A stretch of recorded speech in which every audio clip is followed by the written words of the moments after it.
Bigyan na kaya ng bagong prangkisang ABS-CBN? Aba, may chika kasi na dahil ang bali-balitang nagkausap na si BBM at ang CEO ng ABS-CBN na si Carlo Katigbak. Hindi man tinuloy kung ano na pag-usapan, ngunit marami ang nagsasabi na may kinalaman ito sa muling pagbabalik ere ng ABS-CBN. Isa sa inaabangan ngayon ng madlang people ay kung ano ang magiging kapalaran ng prangkisa ng ABS-CBN. Muli kasing dinidinig sa Senado ang new franchise ng Kapamilya Network matapos ma-deny sila ng mga kongresistang hindi pumabor sa kanilang aplikasyon for franchise renewal. Ang tanong ay kung pahintulutan kaya ng Pangulong Marcos na muling makabalik sa ere ang ABS-CBN. Maaalalang sinabi na noon ng presidential aspirant Ferdinand Bongbong Marcos Jr. na ipaubaya niya sa Kongreso ang pagpapasya sa prangkisa ng ABS-CBN.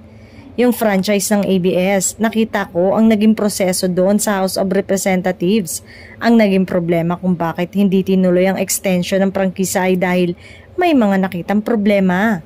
Kapag naayos umano ang lahat ay walang magiging problema at mabilisan na makakabalik ang ABS-CBN sa ere.